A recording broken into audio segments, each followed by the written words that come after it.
Olá, inscritos, como é que vocês estão? Estamos começando aqui mais um EBDcast aqui no nosso canal. Mais uma semana juntos aqui, em que nós estamos aí meditando nos conteúdos aí da revista Jovens e Adultos da CPAD, né? Falando sobre a justiça divina,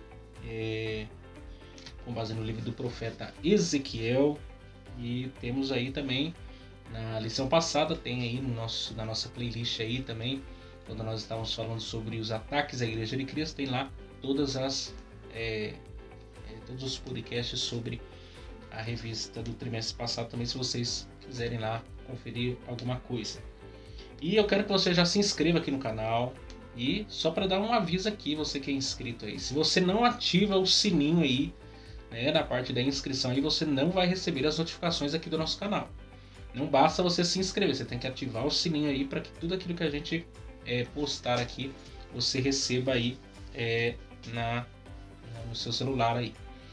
E também você pode se inscrever também lá no canal Palavra Viva.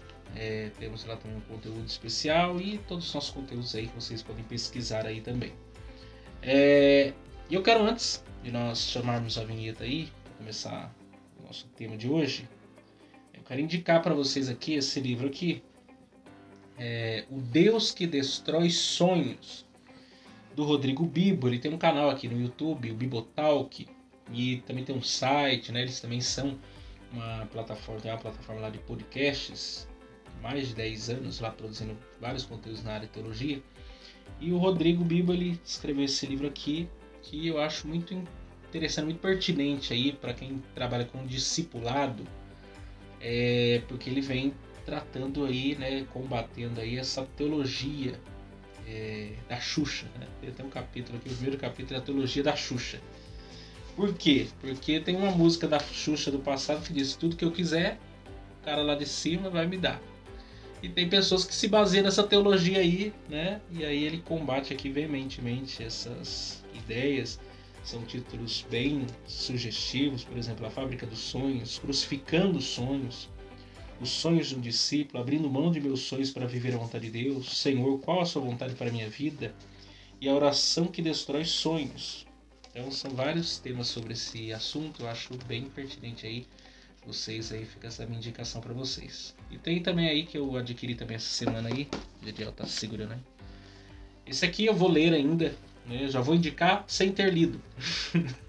Declaração de Fé da Bleia, das Assembleias de Deus. Tem coisa que eu discordo, né? Lógico, faz parte do processo.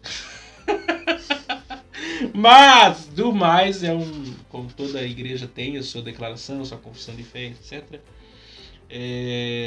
Depois de 100 anos praticamente, a Assembleia de Deus produziu, né, esse material que, na minha ótica, deveria ter sido produzida desde a fundação da igreja, porque talvez teria eliminado muitos problemas que nós, infelizmente, temos enfrentado até os dias atuais em relação à igreja, aquilo que ela pensa e assim por diante.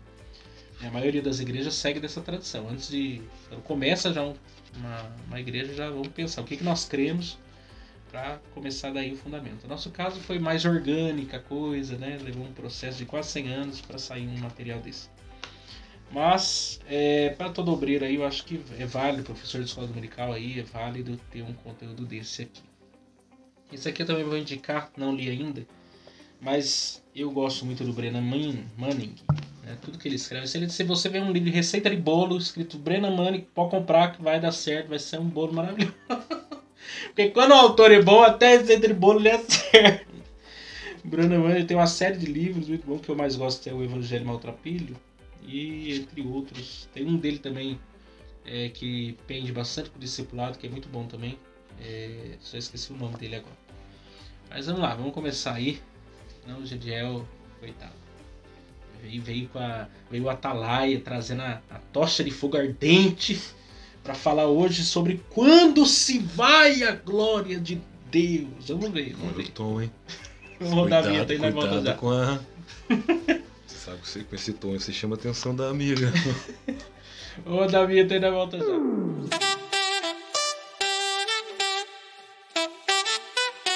Olá, estamos de volta. Vamos lá, hoje, quarta lição. Essa será ministrada dia 23 de outubro de 2022. com o tema Quando se vai a glória de Deus. E aí, Gideon? E quando se vai a glória de Deus? Esse é o perigo. Quando se vai. Mas só que a questão, Miquel, não se vai de uma hora para outra. Deus dá os seus pré-anúncios. Para evitar que isso aconteça. Exatamente. Tem igual doença, tem algumas doenças que ela começa a alertar o corpo. Uhum. O que a pessoa tem que fazer é correr. Não, mas é só uma dorzinha. Aí quando chega no médico, ele fala, sinto muito. Você chegou tarde demais. E aí? Então Deus não arrancou, não retirou a glória dele de uma hora para outra. Ele foi avisando. Chega uma hora que ele fala, agora não é hora de avisar mais. Agora azedou. É igual a questão do juiz. Falou, pronto, não falo mais, ele simplesmente bate o martelo. É sentença dada, é sentença cumprida. Uhum. Na verdade, é uma sentença, que quando Deus tira a glória dele, ele está dando sentença. Olha, eu te avisei, não avisei? Ponto final. Ninguém fala, Deus é infinito em misericórdia, infinito em bondade. Ninguém nega isso. Uhum. O problema é que estão no templo, que foi um ambiente preparado para Deus. Deus já tinha falado isso com Salomão. Se me obedeceres, tal, tem uma lista. Aí tem lá. Se, porém, me desobedecerem, começarem a adorar outros deuses, não vai custar nada eu colocar essa casa no chão. E quem passar por ela vai ficar abismado. Por que Deus fez isso? Então já deixou avisado em Salomão. Olha quantos anos. Porque o último dos reis tem lá Josias, depois tem Ezequias, aí tem o perverso do Manassés. Depois você vai ver. Aí tem Zedequias, tem Joaquim, Jeoaquim. Vamos dizer, os últimos, a lista dos últimos aí. Faz uma conta de Salomão até Joaquim. Quantos anos são? Deus falou aqui. A palavra está se cumprindo aqui. Então é muito tempo. Deus já deixou avisado. Se porventura fizeres isso, eu vou fazer isso daqui. Então Deus já deixou avisado. Tem uma lacuna de tempo. Todos os reis, inclusive quando é achado o livro da lei pelo sacerdote Ilquias, o que o rei Josias faz? Ele rasga as vestes. Consulta Deus por mim. Que ele entendeu, opa, Deus já deixou avisado. Referente à lei. Agora, aquilo que eu falei, Deus não tira a glória de uma hora para outra. Não que ele não possa fazer. O problema não é isso. O problema é que ele deixou avisado. Se fizeres isso, permanecerei convosco. Olha para você ver, 2 Crônicas 15, capítulo 15, versículo 1. Se estiveres comigo, estarei com vocês. Se me deixares, eu também vou deixar. Que é recíproco. Não, e Malaquias também fala, chegai-vos a mim é recíproco. 2 Crônicas 7,14, capítulo 7, versículo 14. Se é condicional. Se o meu povo fizer isso, e chamar pelo meu nome, a última coisa que Deus vai fazer é sarar a terra. Mas tem uma lista para chegar até o momento em que Deus sarar a terra. Então é recíproco. Se permanecer comigo, permaneça com vocês. Me abandonem. Se é que vocês querem conscientemente me abandonar, é recíproco. Então a glória não saiu de uma hora para outra. Deus foi algo gradativo. Ele foi avisando até que ele bateu o martelo. Textual aí, Ezequiel 11:23. Se a glória do Senhor se alçou desde o início da cidade e se pôs sobre o monte que está ao oriente da cidade. Que é o Monte das Oliveiras. Sim. Deus, verdade e prática, Deus abandona o templo e retira sua glória por causa das abominações do povo. É o que nós estávamos falando antes de começar a gravação. A lição de número 3 resulta na lição de número 4. Pode ver. Abominações no templo. Exatamente. Tudo que estava acontecendo dentro do templo, referente à lição de número 3, concretiza agora. Abominação, as figuras dos animais, os homens virados de costas para o templo, voltados para o oriente, fazendo do templo um local de promiscuidade, um ambiente sujo, que não era para ser. Idolatria. Exatamente. Então Deus mostrou para o profeta como estava a casa. E o tema, inclusive, da lição, no capítulo 8, se eu não me engano, de Ezequiel, né, ele havia sido levado em espírito, né, da Babilônia para Jerusalém. E até o capítulo 11, que se dará o fim aqui, quando a glória, que vai do 9 até o 11, a parte de quando a glória de Deus retira do templo. Tudo isso aqui faz parte de uma mesma mensagem, só que uma primeiro falando das abominações do templo, agora ele falando da glória de Deus sendo retirada do templo. Aí só no final do capítulo, né, depois, verso 24, 11, 24, depois o Espírito me levou levantou e me levou em visão à Caldeia para os cativos, e se foi de minha visão que eu tinha visto. Depois de tudo isso, ele volta para o ponto inicial ali que ele estava. Tudo isso é uma revelação de Deus completa do que iria acontecer em relação ao templo e em relação à sua glória que seria tirada do povo. E a questão é que o povo fazia da terra, da lei e do templo um amuleto. Então, aqui tem uma parte aqui que eu achei que é mais fácil de introduzir aqui. Que eu não vou ler o texto da lição, porque a gente vai lendo alguns trechos para depois ficar mais fácil de ilustrar. No tópico 2, a primeira partezinha antes do primeiro subtópico, ele diz assim: essa retirada aconteceu em alguns estágios. A glória se levantou do querubim sobre a arca da aliança, propiciatório, passou para a entrada do templo, pairou sobre os querubins e aos poucos afastou-se completamente do templo. Por fim, a glória de Deus se impôs sobre o monte das oliveiras. Então, vários estágios, né? Porque até a ideia do querubim, que querubim que ele está falando? Porque ali dentro... tudo indica que você está falando de templo, está falando de querubim, está falando da tampa do propiciatório. Então, o primeiro estágio é sobre o propiciatório. Exatamente. Aí depois ele vai para a entrada do templo, depois ele se coloca sobre aqueles 2 querubins que Salomão mandou fazer, que as asas tocavam as paredes e as outras 2 asas tocavam uma na outra, que tinha... Aí a medida em côvados, aí teria que fazer uma medida, transformar em metros. Esses 2 querubins que eram feitos de madeira, foi feito de madeira e coberto de ouro. Então pode ver, é como se Deus estivesse se despedindo. Pode ver, uma coisa que vai gradativamente saindo do templo até ir para os montes. É igual quando você sai, sabe quando você tá para mudar de casa? Aí você vai lá no quarto, se despede do quarto, vai na cozinha, se despede da cozinha. Todos os cômodos. Exatamente, porque você passou por ali. É como uma sombra que vai ser retirada ali. É como se Deus olhasse, olha, propiciatório, querubins, templo, olha, tô indo embora. É mais ou menos. Essa que é a questão. Porque se levanta, nós vamos ver isso, vai se levantar da tampa do propiciatório ali, da aliança. Sabe o que é o mais interessante, Miquel? Começa do santo, que é a parte mais importante, até ir embora de fato. Sabe o que é interessante nisso? A glória de Deus tem sentimento. É como se Deus tivesse um sentimento... É como se o sentimento dele tivesse machucado, assim, no sentido de ele não admitir a sujeira no ambiente onde ele está, porque ele é santo. E a santidade de Deus não coaduna. Coaduna com a imperfeição. Foi feito esses tempos atrás, uma conferência, e lá em Bragança Paulista, eu assisti online. Terra da linguiça. Bragança é a terra da linguiça. E aí o tema era falando sobre como atrair a glória de Deus, a presença de Deus. E o tema central foi aquele texto de Davi, né, trazendo a Arca da Aliança de volta.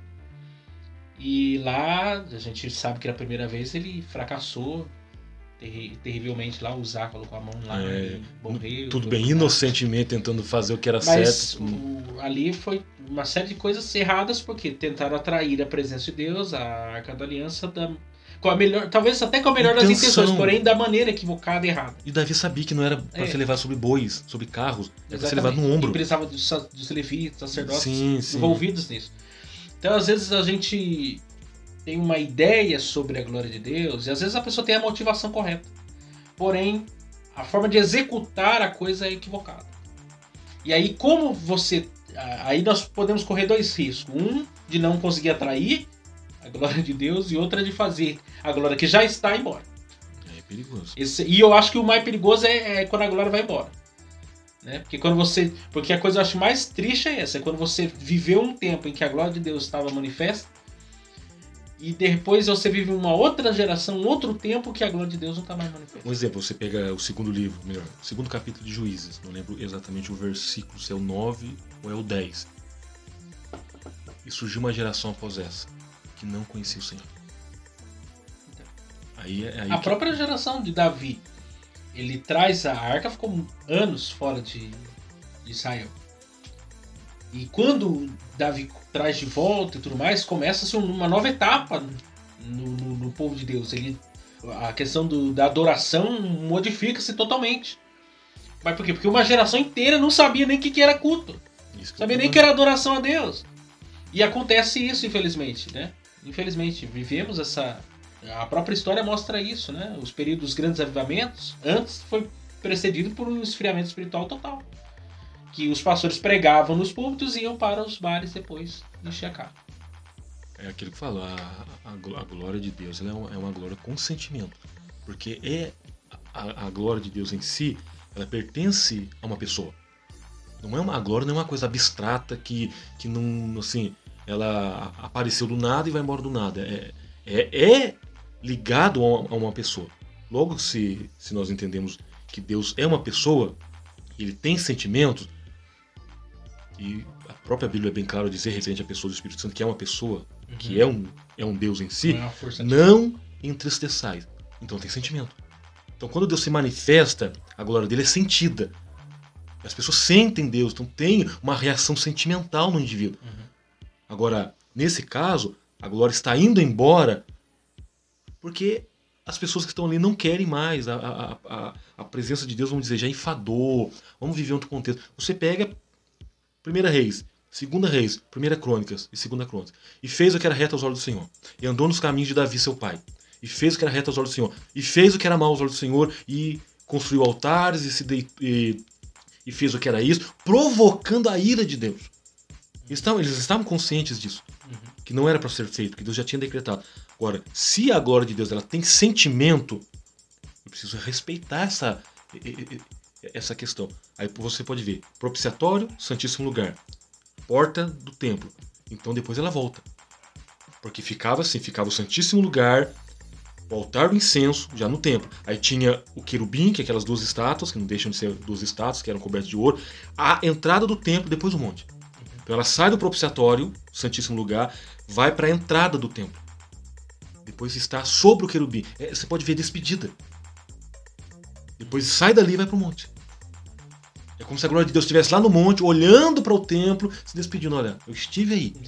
Exatamente. Mas vocês não quiseram. É a parte triste. É isso que é o perigo. Aquilo que você falou, você viver o momento em que você tem a glória, daqui a pouco a glória se despede. Não, em algum momento da lição vai ser falado sobre isso, mas você tem um povo, por exemplo, que voltou do cativeiro e viu novo templo ali, né? Com Zorobabel, que é o templo de Zorobabel. Aí diz que lá choro de alegria e tristeza ao mesmo tempo, porque uns se lembrando que era o templo, outros que nunca tinham visto nenhum templo. Legal, templo novo. Nossa, que legal, a glória do Senhor da casa promessa cumprir. Só que o choro era de tristeza e lamento ao mesmo tempo, porque uns por estar revivendo algo de uma forma completamente oposta, porque saíram da cidade e estavam no seu esplendor. Agora voltaram, a cidade está destruída. O templo não é mais aquele templo. Então, assim, é dramática a situação. Pensa bem, vamos dizer, foram 70 anos de cativeiro. Então, quem saiu de Jerusalém com 20 anos de idade, ele viu o templo no seu esplendor. Quando ele voltou, 20 anos mais 70, ele tem 90 anos. Como é que é a reação dele? Agora, quem saiu de lá um bebezinho, tá voltando com 70 anos. Porque saiu de lá com menos de um ano, tá voltando com 70 anos. Olha, Zorobabel está construindo um templo, legal. Isso faz parte da cultura de Israel, faz parte da nossa cultura judaica. Só que esse senhor que tem 90... Não, mas mesmo assim, a própria imagem de uma criança que nasceu na Babilônia, no primeiro ano, volta com 70. O pai contou a história do templo no seu esplendor. Sim. De repente ele puxa na memória e fala assim, peraí, esse não é o templo que meu pai disse que era o templo. Então, por isso eu tô falando pra você, o que saiu da... Lembra o Neemias lá, capítulo 1, ele recebe informações do que está acontecendo em Jerusalém e chora. Ele nunca tinha... Ele não nasceu em Jerusalém, nasceu na Babilônia. Nasceu já num contexto totalmente diferente. E ele se compadece com o sofrimento do povo da sua cidade, de modo que ele se movimenta para ir lá reconstruir os muros. É por isso que eu estou falando pra você, a pessoa que nasceu em Jerusalém e foi levada cativa, vamos dizer, com 9 meses ou até 1 ano de idade, quando ela volta com 70. Ela está vendo o templo de Zorobabel, mas ela tem informações do templo, do seu esplendor, porque o pai, o avô contou. Agora, esse que saiu com 20 anos e agora volta com 90, o coração dele está em pranto. Ele fala, não é esse templo. Eu vi esse templo na sua glória, no seu esplendor, eu vi aqui sacerdotes, levitas, eu vi o sacrifício. O próprio Ezequiel, é fato que a Bíblia não diz se ele voltou. Porém, ele é um dos que viu o templo no seu esplendor. Antes porque seu ministério começa ainda o templo não havia sido destruído. Ele está profetizando sobre o que vai acontecer, na verdade. Mas ele viu o templo. E está profetizando sobre o que vai acontecer com esse templo. Então o que passa na cabeça dramático. dele? O que passa na cabeça dele? Qual que é a preocupação maior? O templo em si, a estrutura física ou a glória do templo? Não, e ainda tem uma parte final. Eu não vai entrar no tópico, calma aí.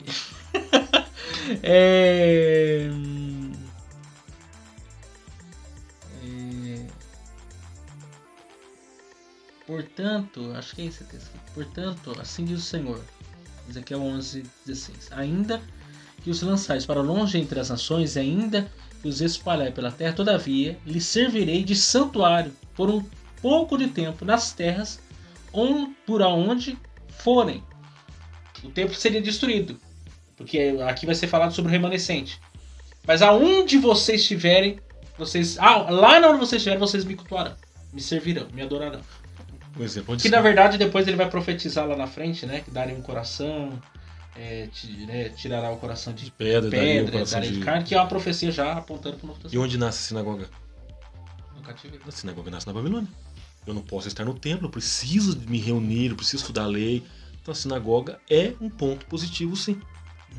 Pode ver, Jesus falou quantas vezes na sinagoga, Paulo pregou na sinagoga. Então é um contexto de cativeiro que acabou sendo algo benéfico para a cultura, se tornou algo cultural para a nação dos judeus, melhor, para o povo judeu. Mas vamos lá, nós já estamos falando aqui da glória, né? Introdução, tudo serve sobre a glória de Deus aí. Significado de glória e a glória de Deus. A palavra hebraica aí é kavod, que literalmente significa peso, né? E a Septuaginta, versão grega do Antigo Testamento, emprega vários termos, entre eles dox, glória, resplendor, poder, honra, reputação, e time, valor, honra. Mas nas visões de Ezequiel, glória indica o resplendor pela presença do Senhor. E você vê essa questão de peso na inauguração do templo. Os sacerdotes não conseguiam ficar de pé. Sim, porque você sente, é como você sentisse mesmo. Porque existem dois momentos que são marcados pela glória de Deus, né? Manifesta. Primeiro é o tabernáculo, com Moisés. Final lá do capítulo Êxodo 40, verso 34, diz: Então a nuvem cobriu a tenda da congregação e a glória do Senhor encheu o tabernáculo. De maneira que Moisés não podia entrar na tenda da congregação, porquanto a nuvem ficava sobre ela, e a glória do Senhor enchia o tabernáculo. Quando, pois, a nuvem se levantava de sobre o tabernáculo, então os filhos de Israel caminhavam em todas as suas jornadas. Se a nuvem, porém, não se levantava, não caminhavam até o dia em que ela se levantava, porquanto a nuvem do Senhor estava de dia sobre o tabernáculo, e o fogo estava de noite sobre ele, perante os olhos de toda a casa de Israel em todas as suas jornadas. Quer dizer, aqui, né, o tabernáculo que havia sido inaugurado no primeiro mês do segundo ano, né, que eles estavam no deserto, foi confeccionado tudo no deserto, foi inaugurado e marcado pela presença de Deus. Aí depois lá em 2 Crônicas, né, com Salomão agora, também é marcado com a presença de Deus. Verso 2 e 3. E os sacerdotes não podiam entrar na casa do Senhor, porque a glória do Senhor tinha enchido a casa do Senhor. E todos os filhos de Israel, vendo descer o fogo e a glória do Senhor sobre a casa, encurvaram-se com o rosto em terra sobre o pavimento e adoraram o Senhor, porque é bom, porque a sua benignidade dura para sempre. A ideia de peso é colocar você para baixo, mas não no sentido negativo da coisa. Não. Aí a glória de Deus como peso é saber que tem algo sobrenatural no ambiente, está me levando, vamos dizer, a essa posição de render-me, de colocar o rosto em terra, num ato de reverência. Sim. De reverência. É porque a glória, por isso que a Bíblia diz, né, os 2 primeiros mandamentos, não terá outros deuses diante de mim, qual que é o outro? Da imagem, né? Não farás para ti imagem de escultura. Por quê? Porque só existe um Deus digno de glória. Só existe um Deus digno de adoração. Eu não posso dividir a glória. Compartilhar. Não tem como. Porque, e outra coisa, Deus ele é soberano, ele não é um tirano. Autossuficiente. Ele não usurpou a glória de alguém, não usurpou o poder de alguém. Ele não pegou de ninguém, não, é dele. É dele, ele é o criador, mantenedor, sustentador de tudo. Aí você lembrou, o que Deus fala? Eu não divido minha glória com ninguém. Por quê? Porque não pegou, não usurpou, não tem como. É dele. Uma coisa é Por exemplo, essa caneca é minha. Daí o Gediel vai, não, é minha agora. Aí você toma e leva pra sua casa. Furto. Isso é um furto. Você tá usurpando, furtando o que é de outro. Agora, imagine Deus, criador do universo. Não existe nenhum Deus. Antes dele, nem depois dele, nenhum haverá. Incriado, ele é incriado. Ele é autossuficiente, autoexistente. Aí vem alguém, uma criatura criada pelo próprio Deus. Aí alguém fala assim, não, essa cerâmica aqui pode ser Deus. Vamos glorificar ela? Como que é aquela palavra? É uma adoração falsificada, inconsistente. Sem sentido. Por quê? Porque eu tô conferindo glória e honra àquilo que não é a verdade da coisa, que não tem poder em si mesmo. Calbart fala que Deus é o outro, é o transcendente. Como é que eu vou adorar? A ideia de transcender é de sobressair sobre tudo. Pode ver, glória pertence a Deus. Como é que terminamos lá? Romanos capítulo 11, versículo de número 33. 36. Porque dele e por ele e para ele são todas as coisas. Glória a ele eternamente, amém. Reconhecimento de que glória somente a Deus. Por isso que ele não divide, porque o ser humano em si não sabe lidar. Então, em Apocalipse 4 lá, o apóstolo João, descrevendo também uma visão da glória de Deus, ele diz, os 4 animais tinham cada um respectivamente 6 asas, ao redor e por dentro, e estavam cheios de olhos, e não descansavam nem de dia nem de noite, dizendo, Santo, Santo, Santo é o Senhor Todo-Poderoso, que era, e que é, e que há de vir. E quando os animais davam glória e honra e ações de graça ao que estava sentado sobre o trono, ao que vive para todo sempre. Amém. Aí os 24 anciões prostravam-se diante do que estava sentado sobre o trono, adoravam o que vive para todo sempre, e lançavam as suas coroas diante do trono, dizendo, digno és, Senhor, de receber glória e honra e poder, porque tu criaste todas as coisas e por tua vontade são e foram criadas. Acabou. Sim. Eu posso dar glória a outro Deus, que não seja ele? Posso fazer um altar a outro Senhor? E quando você está no ambiente de culto e você usa a expressão glória a Deus, o que você está dizendo? Reconheço que tudo pertence a Ele. Não, o Herodes lá foi comido de bicho porque não deu glória a Deus. Então já prestou atenção o que acontece quando você tira a glória de alguém, não tem que como. É dele. Glória, o próprio Nabucodonosor, né? Ele achava que ele era o cara. E no final das contas... Foi lá viver como animal. Por quê? Porque não tem como você discutir ou usurpar essa glória que só pertence a Deus. E o segundo subtópico aí é a glória a Deus, de fato, que nós estamos aqui dizendo. Né?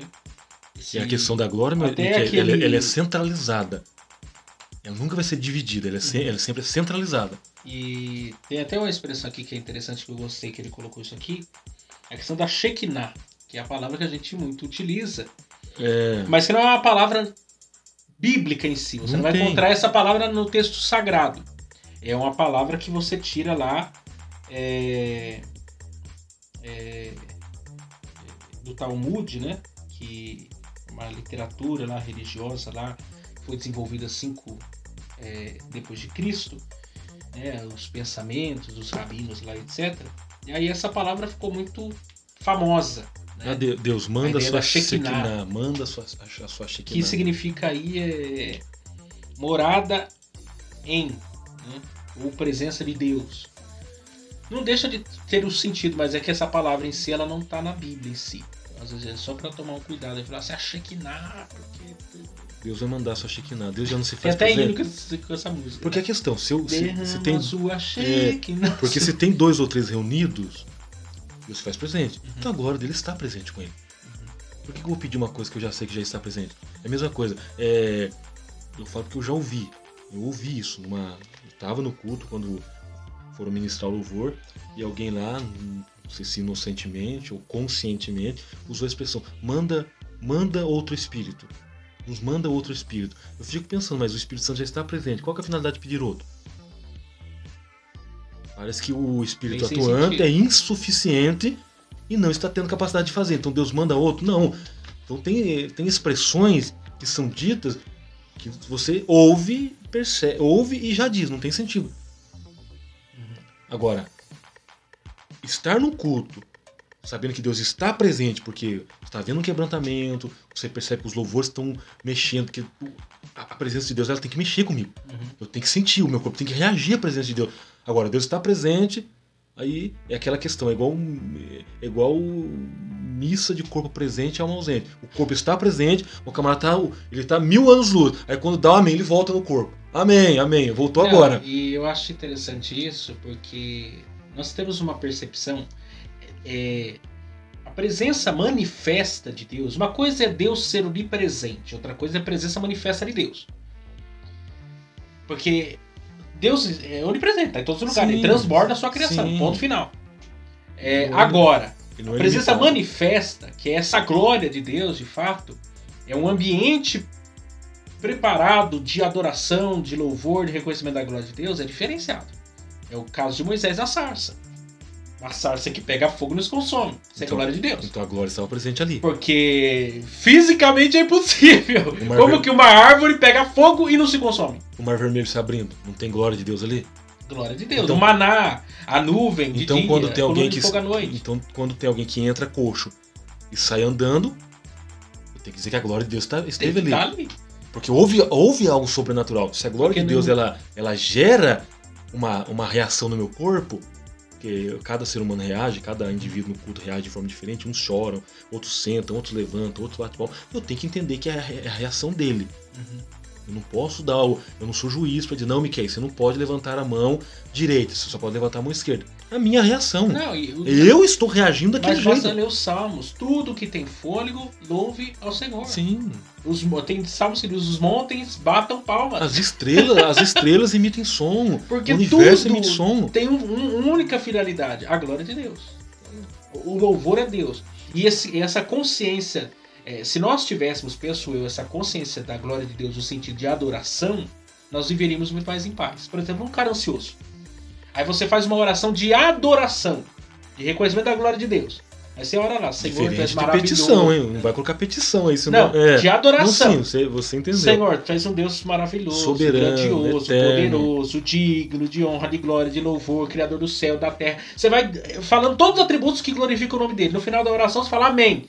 Aí cadê a ansiedade? Cadê a angústia? Cadê a tristeza? Não tem, diante de um Deus tão poderoso como esse. Claro, exatamente. Ou você tira a ansiedade, você retira a oração. Exatamente. Porque o salmista chega a dizer que Deus é terrível. Quão terrível é o Senhor. A adoração é pelo que ele é. Gratidão é pelo que ele faz. Junta essas duas coisas. Aí você olha para um Deus tão maravilhoso como esse, aí você chega lá com as suas petições, suas angústias. Fala assim, diante de um Deus tão poderoso como esse, se ele não cuidar se ele cuida da grama do pasto lá para dar alimento à vaca, o boi, faz o lírio do campo crescer e mostrar seu esplendor, não vai cuidar da gente. Então tem coisa que, diante da glória de Deus, todos ficam quietos, calados, ficam emudecidos. Segundo tópico aí, sobre a retirada da glória de Deus, né? E aí que é o que vai começar aqui, a parte que nós já introduzimos alguma coisa, mas eu quero aproveitar aqui para ler. Eu vou ler na versão da Mensagem, que eu achei a mais fácil de entender aqui, porque Ezequiel também não ajuda nós, né? Ezequiel tinha que escrever do jeito mais difícil possível também, né? Nós entender. Ele é um dos livros que... Aí aqui a paráfrase, essa aqui é uma paráfrase, não é nem tradução, é uma paráfrase mesmo da... Esse é do Eugênio Peterson? Isso, do Eugênio Peterson. Ezequiel 9 aí, verso 1. Então... que é o querubim e a nuvem. Então eu vi, chamando em alta voz, executores, venham e tragam consigo suas armas. 6 homens desceram à entrada da porta superior que dá para o norte, cada um com suas armas. Com eles estava um homem vestido de linho, que trazia material de escrevente pendurado ao ombro. Ele entrara e se reuniram perto do altar de bronze. A glória do Senhor de Israel subiu do lugar em que sempre havia estado, ou seja, entre os querubins, né, na tenda do propiciatório. Acima dos querubins, moveu-se para a entrada do templo e disse ao homem com material de escrevente: ande pelas ruas de Jerusalém e ponha uma marca na testa de cada pessoa que estiver angustiado por causa das obscenidades repugnantes praticadas na cidade. Vamos entender isso aqui. Ele teve a visão de 6 homens, aí mais um que estava vestido de linho fino, provavelmente a ideia de uma visão quase sacerdotal, de alguém vestido de roupas próprias ali. Esse um tinha algo para escrever nas mãos. Aí vai acontecer o que nós falamos, a glória de Deus vai se levantar da tampa do propiciatório, onde estão os 2 querubins ali, um de frente para o outro, e vai ir para a porta do templo lá, para a entrada do templo. A ordem, a profecia é o quê? Ele iria pegar essa caneta que ele tinha lá e marcar as pessoas que eram fiéis, os fiéis que estavam no meio do povo de Deus, porque Deus sempre tem seus remanescentes. Sim. Iria marcar com a letra tal, que seria a última letra do alfabeto hebraico lá. E porque eles seriam livres do juízo de Deus que viria sobre esse povo aqui. Aí verso 5. Fiquei ouvindo enquanto ele instruía os executores. Sigam-nos pelas ruas da cidade e comecem a matar. Não tenham pena de ninguém. Não mostrem compaixão. Matem os idosos, moços e moças, mães e filhos. Mas não ponha a mão em ninguém que tenha marca. E comece pelo meu templo. Quer dizer, o juiz ia começar pelo templo. Eles começaram com as autoridades que estavam na frente do templo. E ele disse aos executores: profanem o templo, encham-no de cadáveres, depois saiam e continuem a matança. Assim, eles saíram e começaram a matança na cidade. Enquanto o massacre prosseguia, fui deixado sozinho. Então caí com o rosto no chão orando: Ah, Eterno, meu Senhor, tu vais matar todos os que ficarem em Israel no derramamento da tua ira contra Jerusalém? Que isso é interessante. Por que cadáveres no templo? Porque o cadáver eles não poderiam, né? Era imundo. Isso, exatamente. E aí cadáveres no templo tava mostrando que, tipo, vocês profanaram o templo, agora eu vou profanar o templo. Vocês agiram de forma de profanação, agora eu vou trazer a profanação. E vai profanar quem? Eles mesmos. Eles mesmos. Eles mesmos seriam... Porque a partir do momento que eles tocam no cadáver, se torna impuro. Então eu vou tornar vocês impuros, porque vocês tornaram o meu ambiente impuro. Uhum. Quer dizer, aquilo que eles semearam, eles iriam colher no mesmo lugar que eles semearam. Que no caso é o capítulo 8 que nós vimos na lição passada. A profanação do templo. O templo havia sido profanado, havia recâmaras secretas lá com ídolos, colocaram a imagem lá de Azera no templo, etc. E profanando o templo do Senhor, o culto, etc., a adoração. E agora Deus está trazendo juízo. Não para todos, porque sempre existe um povo ali, né, que é separado e diferenciado. Porém, o juízo estava vindo de forma muito dura ali para aquele povo ali.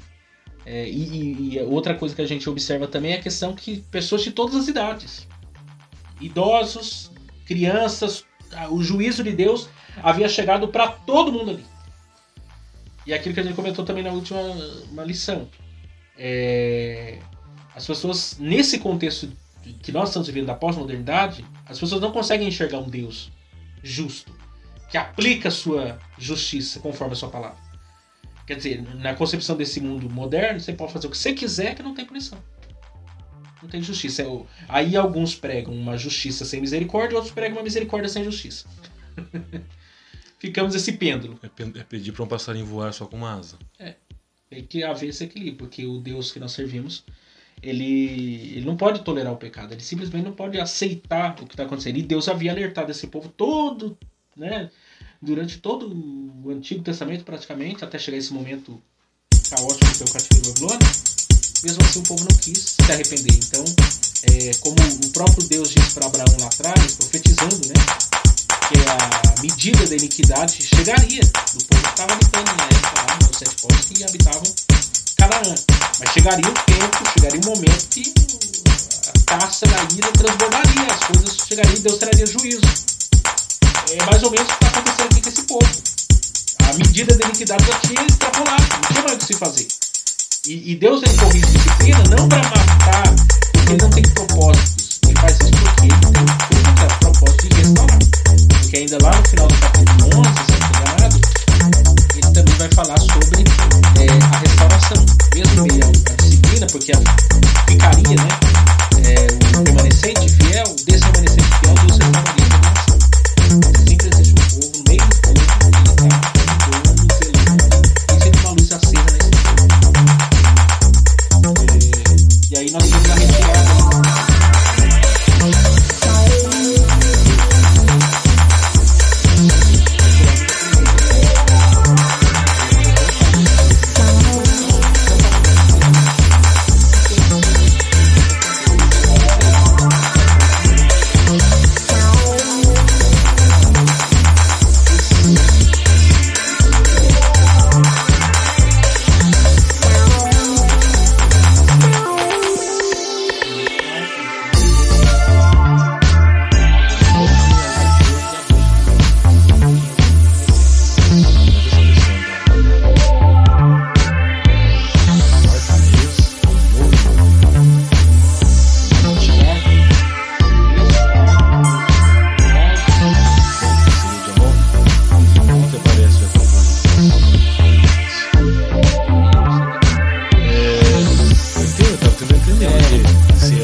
Mas aí é o que está acontecendo. Tudo isso aqui estava prevendo a glória de Deus sendo tirada do templo. Quer dizer, e aí você vê uma continuidade da profecia. O capítulo 8 mostra o problema, as abominações.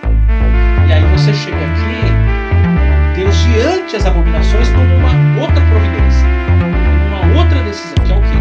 Se ausentar. Talvez esse seja um dos maiores juízos de Deus para o ser humano. É quando ele decide. É o caso, por exemplo, de Sansão. Naquele contexto, o Espírito Santo de Deus, né, vinha de maneira pontual. E aí ele achava que estava cheio do Espírito, e nem ele havia percebido que tinha. Então o que acontece? Hoje em dia não deixa de ser uma verdade. Porque as pessoas estão, muitas vezes, tão acomodadas, as coisas vão sendo infiltradas, né? Paulatinamente, vai corroendo, por exemplo, você quer bater, não trabalha nas coisas, você trabalha no interior. Então, é correr por dentro, né? As aparências estão lindas, mas por dentro já está perdendo a consistência.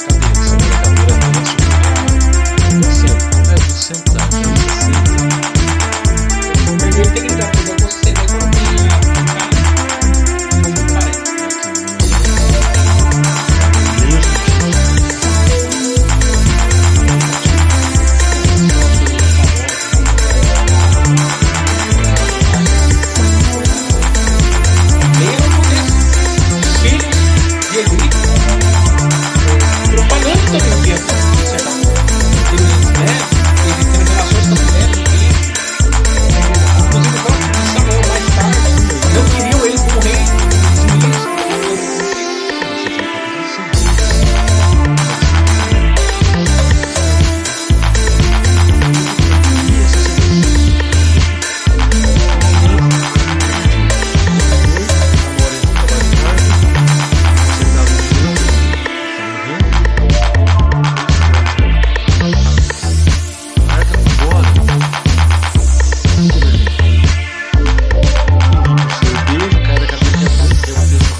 Deus na época via Samuel, né?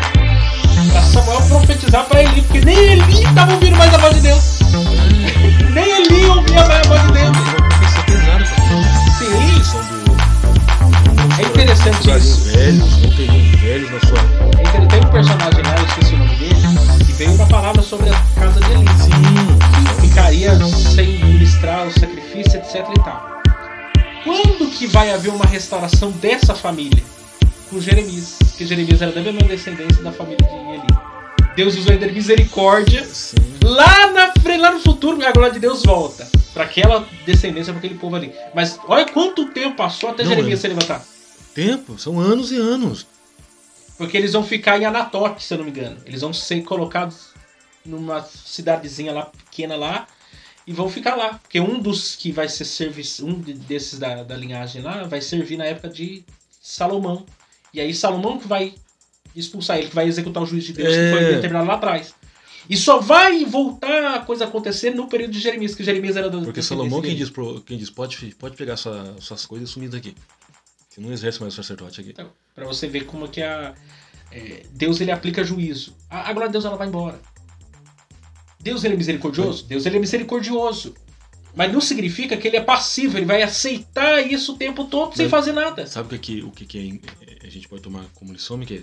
É quando o camarada percebe que ele está errado e busca a misericórdia de Deus. Olha o texto, aquele que confessa e deixa, alcança.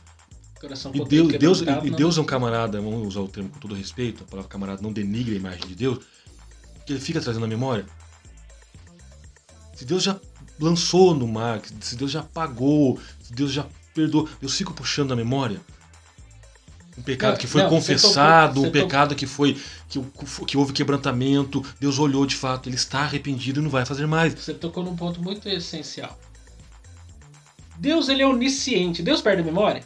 Não, Deus não... Até tem algumas promessas do Antigo Testamento que Deus diz, quando acontecer isso, faça a oração. Senhor, lembra de Abraão, de Isaac. Ele esqueceu de Isaac, ele esqueceu de algumas suas promessas? Não, ele não esquece. Ele é onisciente, ele é onipotente, onisciente, tudo. Mas quando Deus ele pega o meu pecado, seu pecado, meu erro, seu erro, e diz lá o profeta Miqueias que ele lança no mar do esquecimento, ele está dizendo o seguinte: eu nunca mais vou pegar aquilo que você me fez, que eu perdoei, e vou jogar na tua cara de novo. Exato. Porque perdão... Não é remorso. Exatamente. Não é remorso. Perdão, eu perdoei, acabou. Eu cancelei o negócio, então, acabou, ficou. João, capítulo 19, versículo de número 30. Tetelestai. Está consumado. A dívida está paga. Pronto. Por que ele vai... Por que ele vai novamente para Miquel? Você não tem uma dívida para pagar, para me pagar, não? Porque tem gente que fica nisso. Não, mas em dois... E Satanás que gosta disso. É essa que é a questão. Satanás gosta de... Não, você pecou naquele dia, naquela hora, eu vi, eu estava assistindo de longe. A culpa. Que ele é acusador. A mesma coisa, um exemplo, você falou de uma coisa, me fez lembrar de Martinho Lutero. Que o inimigo se apareceu para ele, pelo menos a história diz isso. E falou: Martinho, fiquei sabendo que você virou crente agora, que você é cristão. E falou: toma aí, uma lista. Leia aí pra você ver. Martinho Lutero leu e falou: de fato, todos esses pecados são meus. Não nego nenhum. Aí Martinho Lutero pega uma caneta e coloca no final, lá no rodapé: mas o sangue de Jesus Cristo me purifica de todo pecado. É essa que é a questão. Você receber a fala do diabo, que na verdade é o inimigo da igreja, com peso de culpa. Então a pessoa... É verdade. O diabo tem razão. Opa, eu vou ficar dando ouvido para um ser que é mentiroso e ele quer me levar ao ambiente da culpa. Aquele que confessou, deixou, alcançou misericórdia. E a palavra misericórdia tem a ver com o quê? Não tem a ver com cardia? Um sentimento. Então Deus não tem aquele sentimento de lançar a tua memória. Miquel, 2008. Você lembra lá que você fez lá? Miquel, é verdade. Olha, não esqueci não, hein? A perspectiva divina no meu passado não me condena. É aí que é a questão. Se houve o perdão legítimo, com uma confissão legítima, com arrependimento, quebrantamento, e não houve mais a prática, houve a ação do perdão. E o que nós entendemos? Onde abundou o pecado. Superabundou. Então a graça ela é 1000 vezes maior do que a ação da culpa. Transbordante. Exatamente. Porque o pecado ele é radical, mas a graça ele é mais radical que o pecado. Porque se o pecado ele tem um limite de 100%, para ser graça de Deus tem que transbordar 100%. 200. Então é 200. Tem que ser bem mais. Por quê? Porque tem que ir ao ponto de eliminar tudo que... Imagina, aniquilar. Basta a gente pensar, se a gente fosse contabilizar todos os nossos pecados, vamos supor que você pecou 3 vezes por dia. Você seria um santo agora. Na melhor das hipóteses, você seria um querubim agora. Estaria com uma auréola aqui na cabeça. Uma sumidade. Você estaria até resplandecente assim, você pecar 3 vezes só por dia. Mas soma isso a quantidade que você tem de vida. Aí você chega num júri. 80 anos de vida. Aí soma isso. 80 vezes 3. 100 e... Isso, então, é 3 por dia. Vezes vai 3. Dar muito. 3 vezes 6 não, já dá 9, faz a conta. E por mês. Agora vezes 365. Então, vezes 80 anos. É muita coisa. Aí você chega lá no fórum de Pindamonhangaba, procura um advogado que consiga te defender, que você com dezenas de milhares de crimes, que você ficaria preso lá 300 mil anos. Mas assim, vê se ele consegue te absolver. Aí você tem Jesus, o advogado dos advogados. A graça. O sangue de Cristo purifica todo o pecado. O que João fala na sua primeira epístola? Filhinhos, não pequem. Aí tem uma vírgula. Mas se acontecer ou se pecar, temos um advogado junto ao Pai. E qual é a função do advogado? É justamente essa. É de se colocar entre o réu, o culpado, que sente a culpa, e quem tem o poder de tirar a culpa. Só que daí quando ele entra como advogado, por que ele ganha a causa? Porque foi seu papel dele. Pai, eu vim justamente para resgatar isso daqui. O pai falou, tá certo. É graça. Já é. Aí o camarada, não, é mérito, eu tenho que fazer para merecer. Não, eu tenho que confessar. Por que a Bíblia fala, confessar as vossas culpas uns aos outros? Tudo bem que tem gente que a gente não pode, sou sincero, tem gente que a gente não pode contar. Daí você vai arrumar um problema. Não pode contar. Ele é um ilha. Não vou citar o nome que pode ser que vá pra mídia e vai dar problema, mas ele é como se fosse um repórter. Eu ia citar o nome do jornalista aqui. William Bonner. Aí, ó, citou, pronto, então tá resolvido. Eu gosto de treta. Aí, ó. Uma treta santa! Foi o Miquéia, o pronome definido, o Miquéia. Aí sai no Jornal Nacional. Ó, Miquéia, você viu? Pronto. Se eu não posso ajudar, Miquéia, vamos ser sinceros, se eu não posso ajudar alguém que está numa situação que precisa urgentemente de uma ação divina, vamos ser franco, vamos melhor calar a boca. Se eu não posso ser um canal de bênção, por que eu vou ser um canal de desgraça? Sabia que ia acontecer, se sabia, por que não avisou? Então é cúmplice. Eu sabia que você ia cair de bicicleta, por que você não avisou que o freio estava ruim? Não é, porque eu queria ver a queda, então você é cúmplice. Aí você vê a questão, a glória de Deus, ela é uma glória com sentimento, não é... E o último é Terceiro. porque a glória de Deus se põe sobre o Monte das Oliveiras. Você vê que ela se retirou totalmente, completamente aí do templo. Né? O templo agora só estava, naquele contexto, só estava o templo. Né? O templo ficou... É um corpo sem alma. Um templo fantástico, porque a verdade é essa. E no Novo Testamento isso está muito característico. Nós temos esse entendimento. O templo ali, em si, a estrutura, pelo menos para o crente do Novo Testamento, ele não tem o mesmo significado do templo do Antigo Testamento. Tem nada a ver uma coisa com a outra. Porque a igreja em si é o corpo de Cristo na Terra. É o ajuntamento de pessoas. São aquelas pessoas que estão ali reunidas, etc. No Antigo Testamento, não. Tudo era simbólico. Cada coisa no templo, como no tabernáculo, era simbólico, apontava para Cristo. No Novo Testamento, a Assembleia dos Santos, esse corpo, né, orgânico, mítico, onde o Espírito lidera, distribui os dons, etc., nos batizou, inclusive no corpo de Cristo, etc. Esse ajuntamento de pessoas. Né? Esse ajuntamento de pessoas. Agora imagina, e nós somos a morada hoje, a habitação. É fato que eu gosto de destacar sempre isso, que nós somos membros do corpo de Cristo. Né? Porque senão a gente cai também numa heresia dizendo que eu, sozinho, Miquéia, sou templo do Espírito Santo. Não, você é uma partícula de um todo muito maior que você.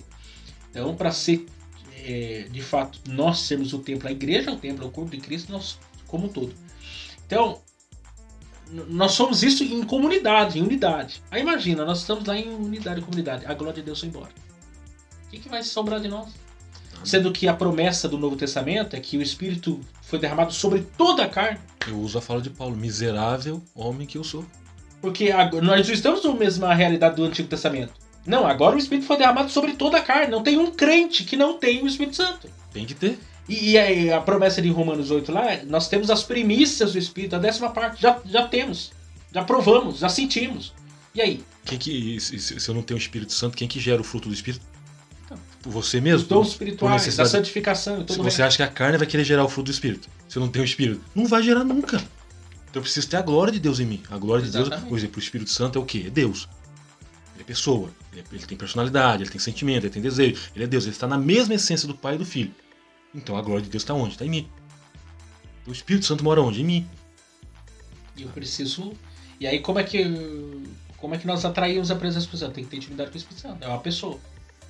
Tem até a ideia, embora seja um livro herege, né? Que eu não gosto muito. Bom dia, Espírito Santo. Todo dia você tem que dar bom dia, Espírito Santo. Que tá aqui. Ele reconheceu um monte de erros dele. Né? Então a gente tem que entender isso, porque a igreja, ela hoje ela está, né, naquela palavra que a gente já falou lá, pericorese, sobre o governo do Espírito Santo. Até que Cristo vem.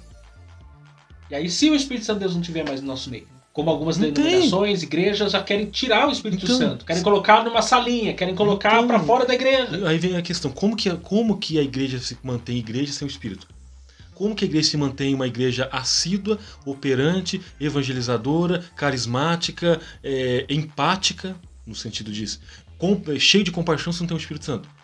Como é que uma igreja desenvolve os dons sem o Espírito Santo? Como é que uma igreja... Ela tem vigor. Então, exato. Como é que uma igreja vai viver o fruto sem o Espírito Santo? Como é que a mensagem vai ter intrepidez, unção, poder para convencer o pecador sem o Espírito Santo? Não, é pelo poder da homilia. O Deus homilia, incorpora no indivíduo, ele prega com tanta eloquência que o camarada flutua. Eu tô 2 metros do banco. Não tem como. Não há resultado sobrenatural se não houver ação dele. Sim, não é força, não é violência. Não, dele. Então, se o Espírito Santo se ausentar da igreja, é a mesma coisa. É corpo sem alma. Corpo sem alma é cadáver. E tende ao quê? A decomposição, a cheirar mal. Então, uma igreja sem o Espírito Santo pode ser considerada uma igreja morta. Sim. Uma igreja morta. O que eu preciso? Urgentemente, Senhor, injeta vigor na igreja. A igreja... uma igreja sem o Espírito, ela torna-se uma igreja institucional apenas. É a igreja de Éfeso, uma igreja que era doutrinariamente correta, expulsava os profetas, falsos profetas, etc. Tinha amor, tinha trabalho, mas não faltava o primeiro amor. Então, não tinha o principal, clube. Não tinha o Espírito. Uma igreja sem o Espírito Santo vira clube. Aí eu perdoo a hora que eu quiser. Eu não vou com a tua cara, não gosto de você, sai de perto de mim, não senta perto de mim. Então é um ambiente sem glória, é clube. Eu chego a hora que eu quiser, se eu não gostar do pregador, eu levanto e mando ele calar a boca e entra um outro pra pregar. Não gostei do culto, pego meu carro, vou embora, vou pro shopping. É clube. Igreja sem presença do Espírito, sem glória, é clube. Ir naquela igreja, ir no shopping, virou. É a mesma coisa. É isso que é preocupante. Quando a pessoa não percebe mais isso, Miquel. Eu fui no culto, o culto tava... Isso é normal, opa. Não, e o pior de tudo é que nós temos um erro muito grave, que a gente quer avaliar o culto. Se o culto foi bom ou se foi ruim. Quem avalia é quem assiste. Quem pode dizer se o culto foi bom ou foi ruim é quem tá recebendo o culto. Quem tá recebendo o culto é Deus. E quem que assiste? Por que nós usamos a expressão eu vou assistir o culto? Quem assiste não presta. Não presta no sentido de adorar, de descartar. Esse celular não presta mais. Então eu jogo fora. Compro um novo. Mas ali no sentido de prestação. Eu vou no culto pra assistir. Tudo bem, ele fica lá. O cabelo, o louvor não foi bom. O cabelo não combinou com a roupa. A tiara não combinou com o cabelo. O terno não tem nada a ver com a gravata. Olha o sapato dele é vermelho, a gravata é azul. Miguel, ele tá apenas assistindo. Sim. Agora só tem um que assiste. Uma reunião de pessoas do mesmo propósito. Deus está assistindo. Gostei. Não. O cheiro está agradável às minhas narinas. É ele quem assiste, é ele quem dá o parecer. Não, E aí entra na questão que nós falamos da glória. Uma vez que eu entendi o propósito pelo qual eu tô ali, que é glorificar a Deus, é magnificar o nome dele, culto é isso, é adoração. Reconhecimento de que Deus é Deus. Exatamente. Se eu tô fazendo aquilo que de fato é um culto, a glória que vai subir para louvor de Deus é a mesma glória que vai descer, como uma aceitação. É Deus dizer, não, é isso aí. E aí, você vamos ver, veio na mente agora, se você lembrar, você faz a citação. Eu abomino as vossas assembleias. Os vossos cultos não me dão prazer. Não é duro ouvir isso de Deus? Vocês se reúnem, não me dá prazer nenhum ver vocês se reunindo. Por que Deus fala isso? Malaquias, a glória não... Deus está enfadado. A glória não está lá. Enfadado das vossas palavras. As vossas reuniões não me dão prazer, os vossos cultos não me dão prazer, as vossas assembleias não me dão prazer. Você se reúne aí, eu não tenho prazer nenhum. Não tenho prazer. É Amós, né, que é muito duro sobre isso também. Tem uns profetas menores ali que eles são enfáticos. Mas vamos lá. Terceiro tópico. Terceiro aí, sobre o segundo templo. Então aqui é interessante os panoramas que é traçado aqui. Bem breve aqui. Que é o segundo templo que nós falamos aqui. Primeiro subtópico é o segundo templo, que é a questão da reconstrução. Porque depois que passou o cativeiro babilônico, houve a reconstrução com Zorobabel, depois... esse é o segundo templo. Esdras lá, a questão da lei, né, etc. E Neemias a reconstrução dos muros. E Zorobabel voltou aí para a reconstrução do templo. Inclusive Deus levantou 2 profetas na época, Zacarias e Ageu. Ageu, se não me engano, profetiza 4 meses apenas, porque o povo tinha parado e estava preocupado em construir suas casas e o templo estava lá abandonado. E aí que vem a promessa, a glória da segunda casa será maior do que a da primeira. Que na verdade é uma profecia para o Novo Testamento. Porque essa profecia de Ageu se cumpre no templo de Herodes. Com Jesus. Então nós temos o primeiro templo, o templo de Salomão. Templo destruído, agora nós temos o segundo templo, que é de Zorobabel. Esse segundo templo ele é ampliado. Sim. O Herodes era um... Ele era um construtor. Não, ele era um gaiato. Foi intencional. Não, eu vou fazer isso porque daí eu vou conseguir... Não, no que diz respeito à administração, ele era excelente. O problema era ele, que ele era meio... Até quando você vê algumas coisas da história, dá a impressão que esse cara ele era um Hitler da vida. Então, mas ele faz isso com a intenção de chamar não é a atenção do judeu. Tentar ser carismático, mostrar para os judeus quem ele era de fato. Então, alegrou. Pode dizer, o templo de Herodes é maior. Inclusive, durante o ministério de Jesus, o templo estava sendo construído ainda. A basílica. Lembra? Parecia uma basílica. Estava sendo construído porque o próprio Jesus profetiza sobre isso. Os discípulos animados, né, com o templo lá sendo construído e tal, lá. Assim, esse templo aí não vai ficar pedra sobre o templo eu construo e destruo em 3 dias. E acharam ruim com ele. Como é que pode? E é interessante porque o templo foi terminado de construir em 66. E isso começou em 15 anos de Cristo. Então. Terminou em 66 depois de Cristo. Olha quantos anos, mais de 70 anos. É a Basílica do São Pedro, era o sei lá o quê. Não, a Basílica aqui perto da gente. Estavam vendendo indulgências, eu acho, pra construir o templo. Em 66 conclui. Em 70 o templo é destruído. Por que 6 anos apenas. Não, 4 anos. Eu li uma. Foi o próprio John MacArthur que fala. A questão do templo em si. Em um dos livros dele. Os soldados romanos, eles removeram pedra por pedra. Porque como era um templo sagrado, qual que é a probabilidade de achar ouro ali? Então a fala de Jesus se cumpriu. Não vai ficar pedra sobre pedra, porque vão remover tudo com a intenção de tentar achar alguma coisa. Então os romanos foram lá e removeram tudo. Vai que a gente acha ouro, pedras preciosas, moedas. Então se cumpriu. Aí você vê o templo de Zorobabel, o templo de Herodes. O Herodes dá uma ampliada. Até hoje os judeus estão sem templo. Tem a mesquita lá. Tem a mesquita lá. Aí você vê. Daí fala-se do terceira reconstrução. Que é o terceiro templo. Seria o terceiro templo. Que aí entra até numa questão mais milenial. Porque o terceiro templo entra mais dentro desse contexto. Aí é até um perigo. Perigo assim, no sentido, um perigo benéfico. Agora, boa pergunta. Pergunta escatológica. Vai haver reconstrução do terceiro templo, sim ou não? Então, é essa que é a... Porque na visão mais pré-tribulacionista, dispensacionalista, etc., creio que sim. Então, porque saiu uma reportagem no Mensageiro da Paz que já estamos preparativos para o sacrifício. Inclusive saiu uma outra reportagem daquele boi, melhor, um novilho, vermelho, que inclusive que é uma cor propícia para isso. Já saiu, já tem essa questão. E a questão do templo. Mas se o templo vai ser construído onde está a mesquita, então a mesquita vai ser derrubada. Agora, se porventura, vamos dizer que a mesquita é derrubada dia 1º de janeiro de 2023 e as primeiras bases do templo são construídas, nós somos pré-mídia ou pós? Então dá mais pra mídia aí. Eu não me arrisco a responder. Esperemos para ver. Então o segundo templo... Daí tem o templo de Herodes, que nós falamos que foi ampliado, né? Começou a ser construído aí em 15 anos de Cristo. Ele fez isso para agradar os judeus. A palavra é essa. Para agradar os judeus, então ele foi lá, deu um grau no... E depois foi destruído esse templo em 70 depois de Cristo, como estava na profecia lá das palavras de Jesus, Mateus 24. Que era em 70, ai das grávidas, ai do que... Exatamente, que falava desse, porque Mateus 24 tem essa... A gente tem que ver que já tem coisa que lá aconteceu. Que é preterista. Que é profecias preteristas, que já aconteceu. E tem também uma ligação com questões futuras. Que pode acontecer também no futuro. Que é profecias futuristas. E a presença do Filho de Deus. Que no caso, essa glória da segunda casa, tão inspirada e profetizada lá em Ageu, se concretizou em Cristo. Qual glória melhor do que o próprio Cristo? O próprio Deus, foi lá, né? Você quer mais o quê? Né? Olha pra você ver. A nuvem sai do templo e vai pro monte. É justamente no Monte das Oliveiras que Jesus sobe numa nuvem. Aí você vê a nuvem. Então a nuvem é uma coisa abstrata no sentido de que a nuvem não é...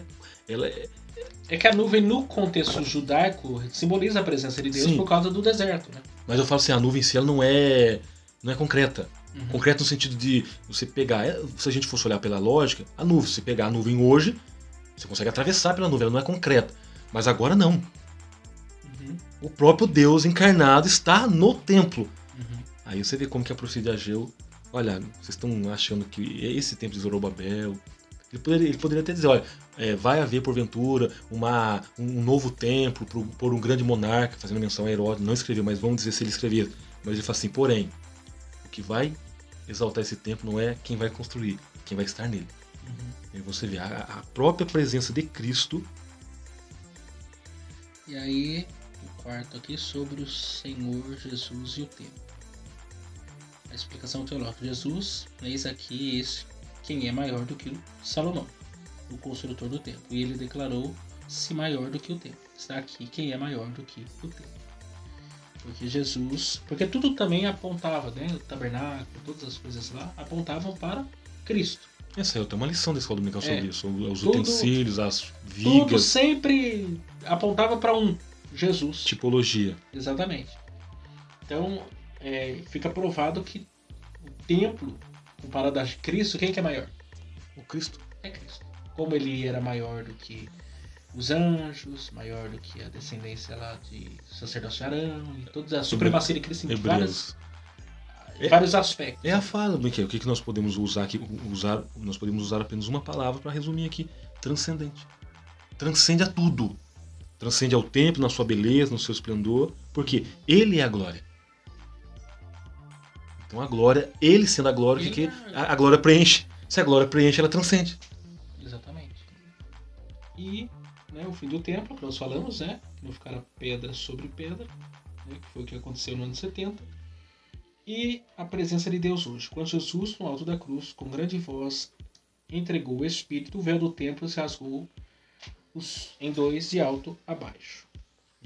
E, como ele disse lá para a mulher samaritana, ele está à procura dos verdadeiros adoradores. Se é no Monte Gerizim ou no Monte... E é em verdade. Ou em Jerusalém, o que ele quer. Que ele nada mais nos separará, como diz Paulo, do amor de Deus. Por isso que vem uma pergunta para concluirmos aí. Se porventura surgiu uma lei em que todos os nossos templos serão fechados, deixamos de ser igreja?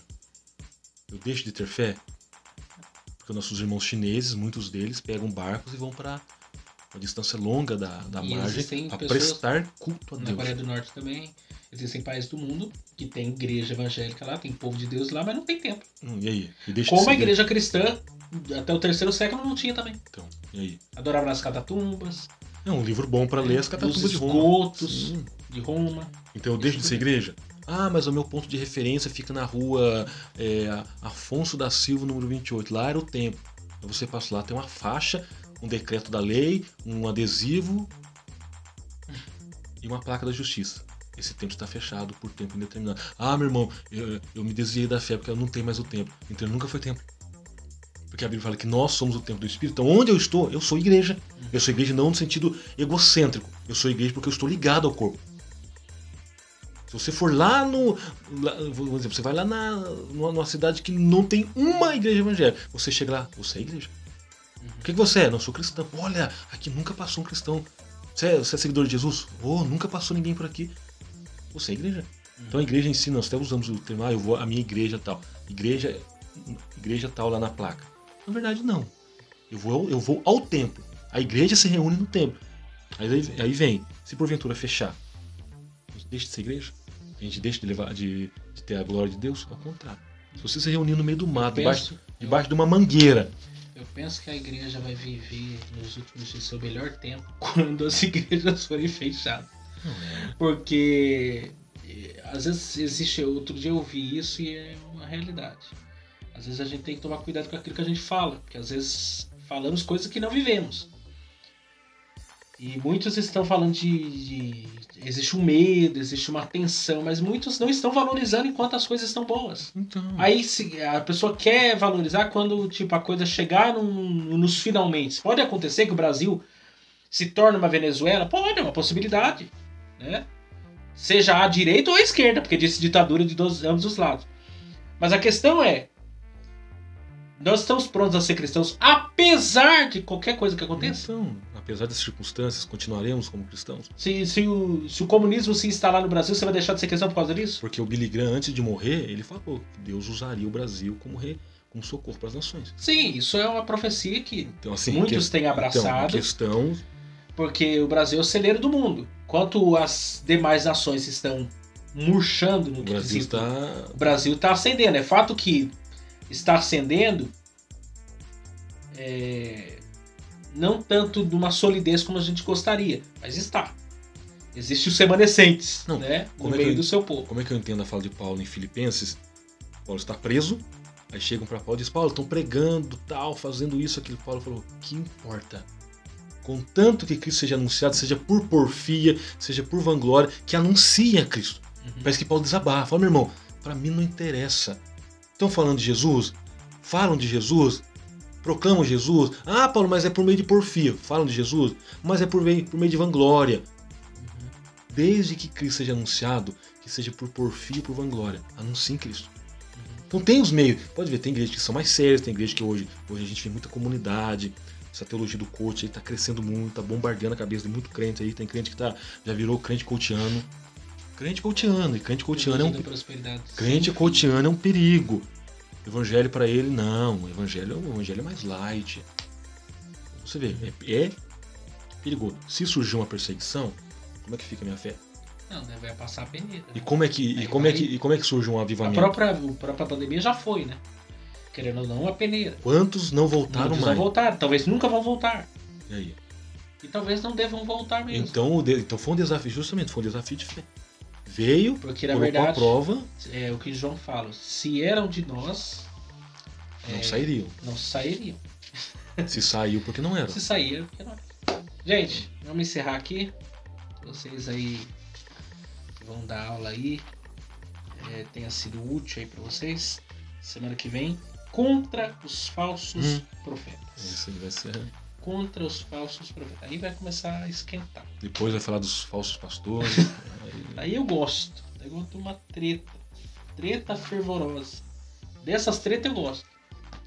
Outras coisas eu não gosto de treta não. Mas essas tretas vale a pena. A treta saudável. O crescimento do povo. Até semana que vem. Deus abençoe você.